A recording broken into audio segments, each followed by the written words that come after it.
Mitt Romney spent the weekend lying about what the president wants to do to military voting rights in Ohio. Romney falsely claims that the Obama campaign wants to take away early voting rights for servicemen and women.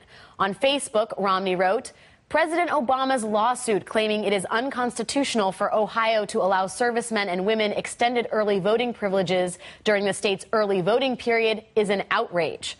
On Sunday, Romney's campaign lawyer doubled down, writing, it is despicable for the Obama campaign to challenge Ohio's lawful decision.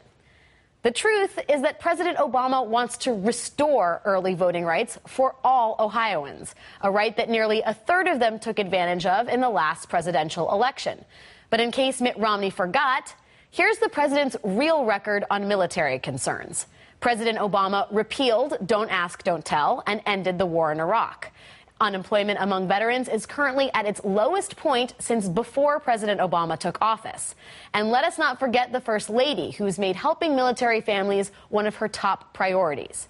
Today, President Obama continued that tradition and signed into law the Honoring America's Veterans Act, which, among many things, helps the families affected by the contaminated water at Camp Lejeune. The law also bans protests 2 hours before and after funerals for service members, a direct hit on the fringe Westboro Baptist Church.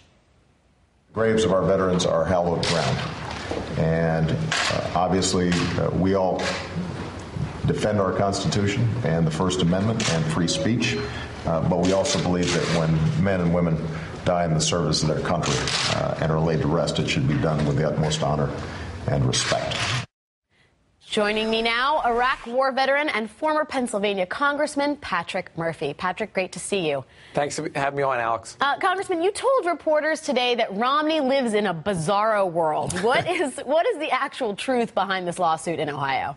Well, it's really amazing, Alex. I mean, they have no shame on the other side. I mean, here you have a coordinated effort to suppress millions of Americans' right to vote, including in Ohio, my home state of Pennsylvania, Florida, etc. They're doing that, and then they have the goal, the Romney campaign has the goal to say, look, President Obama is trying to suppress military votes.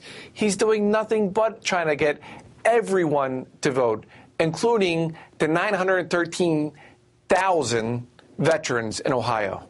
Well, and the other thing that John Soltz of VoteVets.org points out that the law in Ohio only covers those actively serving in the military, which means the law would actually restrict voting for more than 900,000 veterans. The irony there is so thick you can probably slice it. That's right. You're talking about National Guard members. You're talking about reservists and veterans, those who served in Iraq, Afghanistan, Vietnam, Korea, World War II, or not in war at all. I mean, it's really remarkable that Mitt Romney is trying to suppress over 900,000 veterans vote in Ohio.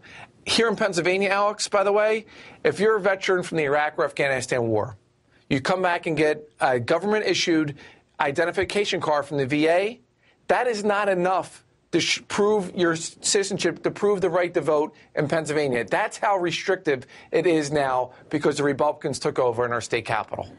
Patrick, you know, I would assume that the sort of logic here among the Romney campaign is that the active military service members are going to be more likely to vote for Mitt Romney. I mean, from your perspective, from your point of view, who is more likely to win the military vote this year?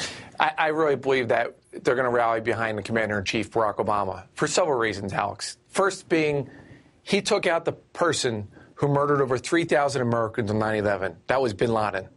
Number two, he's been the best champion for veterans. The new GI Bill, the largest increase in veterans benefits, making sure veterans are hired when they come back home. And third, Barack and Michelle Obama, basically they understand the sacrifices that military families make and how the level of stress is. I mean, you look at right now, every day an active duty soldier commits suicide. Every 80 minutes, a veteran in America commits suicide. There's so much more that we need to do. Barack and Michelle Obama will make sure that we take care of these heroes when they come home. Mitt Romney doesn't even have a plan for veterans. Patrick Murphy, thank you, sir, for your time. Thank you, Alex. Coming up next, what symbol do you have to wear to prove you are an American?